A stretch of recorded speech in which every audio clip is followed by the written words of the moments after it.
BSF एससीआरओ का mock test इस video में दिया जा रहा है। तो आज जो है बीएसएफ एससीआरओ आरएम जो है रे ऑप्टिक्स से ज़्यादा क्वेश्चन डाला जाता है। जो ऑप्टिक्स है चैप्टर फिजिक्स का, उससे ज़्यादा क्वेश्चन आता है। तो ऑप्टिक्स से रिलेटेड इंपॉर्टेंट क्वेश्चन आज देखेंगे। इस सीरीज में जो है टॉप 15 क्वेश्चन है, टोटल 15 क्वेश्चन है, जो आपको 5 से 10 मिनट में आपको हम कवर कर देंगे पूरी डिटेल से समझा के।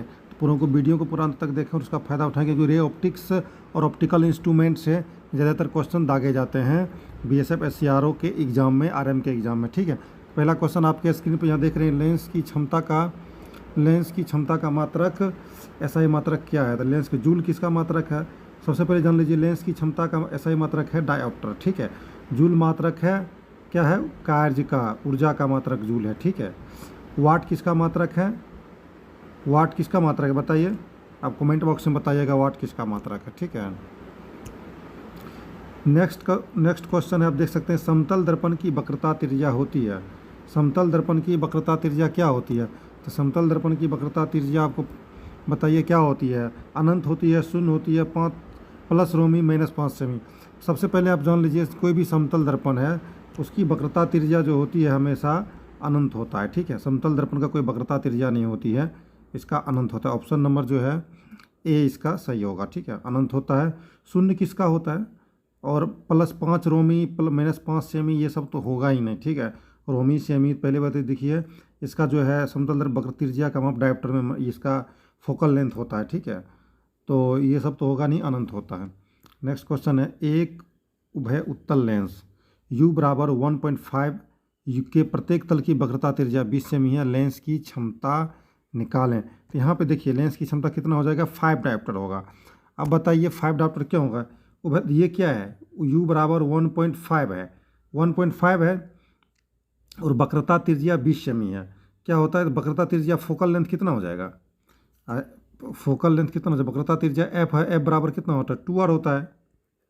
ठीक है, तो वक्रता त्रिज्या कितना हो जाएगा? आप इसका फॉर्मूला देख लीजिएगा, और आपको अगर नहीं बनता है तो मैं वो कमेंट सेक्शन में इसका पूरा डिटेल बता के, मतलब ये पीडीएफ में जो पीडीएफ बनाऊंगा, पीडीएफ में आपको बना के पूरा बता दूंगा। ठीक है, आप इसका आंसर देख लीजिए, आंसर होगा 5 डायोप्टर।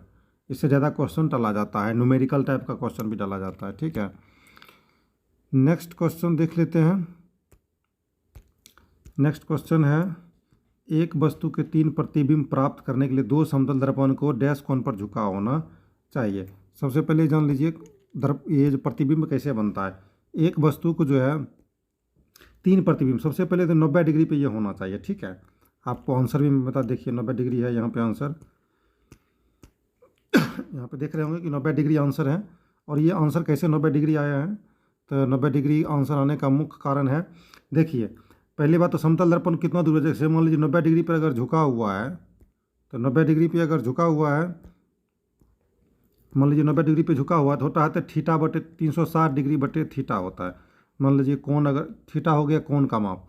ठीक है, कितना प्रतिबिंब की संख्या बराबर होता है 360 डिग्री बटे थीटा।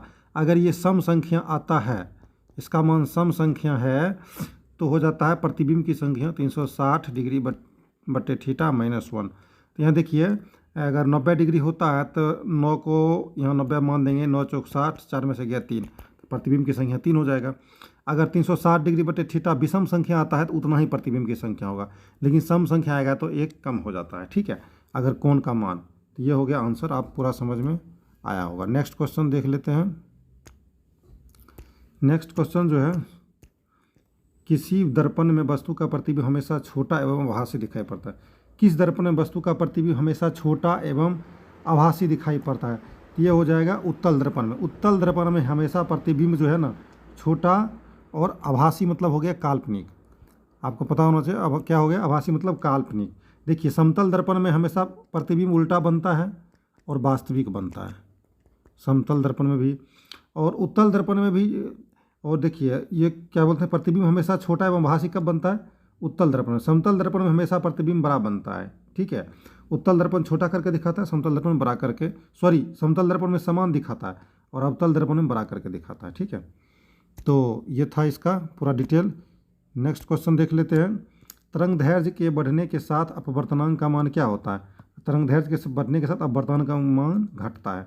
अगर किसी चीज़ का तरंग दैर्ध्य बढ़ता है तो अपवर्तनांक का मान क्या होता है, घटता है। लेंस द्वारा कितने प्रतिबिंब बनेंगे यदि वस्तु को मुख्य अक्ष पर रखा जाए। देखिए, वस्तु को अगर मुख्य अक्ष पर रखा जाता है तो लेंस द्वारा कितना प्रतिबिंब बनेगा, इसमें बनेगा 3 प्रतिबिंब। मुख्य अक्ष पर रखने का मतलब है कि 90 डिग्री पे रखना। आप यहाँ पे समझ सकते हैं, मुख्य अक्ष पर रखने का है कि 90 डिग्री। मान लीजिए ये है एक्स एक्सिस वाई एक्सिस और यहाँ पे लेंस है, कोई लेंस रखा हुआ है, मान लीजिए समतल दर्पण जो भी है, तो इस एक्सिस पे रखने का मतलब है कि लेंस के जो है कितना पैरेलल रखा गया यहाँ पे और 90 डिग्री में रखा गया है, ठीक है। इसलिए प्रतिबिंब हमेशा कितना बनता है, 3 प्रतिबिंब बनेगा, ठीक है। आपको पता होना चाहिए कि 360 डिग्री बटे थीटा, अगर थीटा का मान 90 डिग्री हो गया तो सम संख्या रहा तो एक कम हो जाएगा, 3 हो जाएगा, ठीक है। नेक्स्ट क्वेश्चन देख लेते हैं। जब प्रकाश कांच में प्रवेश करती है तो इसका तरंग दैर्ध्य घटता है, आंसर क्या होगा, घटता है, सही है, घटता है। जब प्रकाश कांच में, कोई भी प्रकाश अगर कांच में प्रवेश करता है, देखिए प्रकाश पहले किसमें, मान लीजिए प्रकाश जो सबसे पहले निर्वात में, निर्वात से तय करते हुए वायुमंडल में पहुंचता है। निर्वात जहां मतलब कुछ भी नहीं पाया जाता है, मतलब हवा नहीं पाया जाता, उसको बोलते हैं निर्वात, ठीक है। तो सबसे ज़्यादा प्रकाश की चल किस में होती है, ठोस में होती है, उसके बाद द्रव में होती है, उसके बाद गैस में होती है, ठीक है। जब प्रकाश एक किरण ग्लास स्लैब में प्रवेश करती है, इसका तरंग दैर्ध्य क्या होगा, इसका तरंग दैर्ध्य हमेशा घटता है। जब प्रकाश सबसे ज़्यादा तरंग दैर्ध्य उसका जो है निर्वात में ही होता है, उसके बाद कहीं भी प्रवेश करेगा हमेशा उसका क्या करेगा, घटेगा ही तरंग दैर्ध्य, ठीक है। याद रखिएगा, चाहे किसी में भी जाए। एक द्विउत्तल लेंस किसी वस्तु का आभासी प्रतिबिंब बना सकता है जब वस्तु रखा गया हो। जब द्विउत्तल मतलब बायफोकल लेंस किसी वस्तु का आभासी प्रतिबिंब बना सकता है जब वस्तु रखा गया हो, जब वस्तु रखा जाएगा लेंस एवं फोकस के बीच। पूरा डिटेल्स आपको समझने की ज़रूरत है इसमें, ठीक है। बायफोकल लेंस जो है, लेंस और फोकस के बीच अगर रखा जाता है किसी वस्तु को बायफोकल लेंस में, तब वो आभासी प्रतिबिंब बनाता है। एक उत्तल लेंस के ऐसे द्रव में डुबाया जाता है जिसका अपवर्तनांक लेंस के पदार्थ के अपवर्तनांक को बराबर हो, तो लेंस की फोकस दूरी क्या होगी। एक उत्तल लेंस को ऐसे द्रव में, कोई लेंस है उसको उत्तल लेंस में डुबाया जाता है जिसका अपवर्तनांक लेंस के पदार्थ के अपवर्तनांक के बराबर है, तो लेंस की फोकस दूरी क्या हो जाएगी, अनंत हो जाएगी, ठीक है। दोनों का अपवर्तनांक बराबर हो गया, इसका मतलब उसका फोकल लेंथ अनंत हो जाएगा। अच्छा, फोकल लेंथ अनंत हो जाएगा तो उसका प्रतिबिंबों की संख्या अनंत हो जाएगी। प्रकाशिक तंतु का कार्य सिद्धांत आधारित है। प्रकाशिक तंतु का कार्य सिद्धांत ऑप्टिकल फाइबर पूर्ण आंतरिक परावर्तन पर काम करता है, ठीक है, उसी को बोलते हैं प्रकाशिक तंतु। नेक्स्ट क्वेश्चन है, माध्यम 1 से माध्यम 2 को जाने वाली प्रकाश पुंज के लिए क्रांतिक कोण 0 डिग्री है। प्रकाश का वेग माध्यम में है तो प्रकाश का वेग माध्यम में होगा, इसका आंसर हो जाएगा आपको साइन। किसी प्रिज्म पर एक वर्णी प्रकाश को आपतित होने पर इनमें से कौन सी घटना होती है। किसी भी प्रिज्म पर जब प्रकाश पड़ता है तो विक्षेपण का घटना होता है, ठीक है। प्रिज्म आप लोग देखें हैं कि नहीं देखें, प्रिज्म देखिए इस प्रकार का होता है, इस प्रकार का प्रिज्म होता है, ठोस प्रकार का होता है। तो जब भी प्रकाश इससे प्रवेश करता है तो हमेशा ये क्या हो जाता है, विक्षेपण होता है, स्कैटरिंग होता है, 7 रंगों में डिफेक्ट हो जाता है। आपको पता होना चाहिए, VI VGY और VGOR होता है उसका, बैगनी, नीला, हरा, पीला, इस प्रकार से उसका पूरा एकदम याद कर लीजिएगा, VI VGYOR होता है, ठीक है। तो देखिए इसका नेक्स्ट क्वेश्चन देख लीजिए। नेक्स्ट क्वेश्चन है, किस रंग का तरंग दैर्ध्य सबसे कम होता है। तो सबसे तरंग दैर्ध्य सबसे होता है कम बैगनी रंग का। ये था टॉप 15 क्वेश्चन, और 1-2 क्वेश्चन और है उसको भी देख लेते हैं।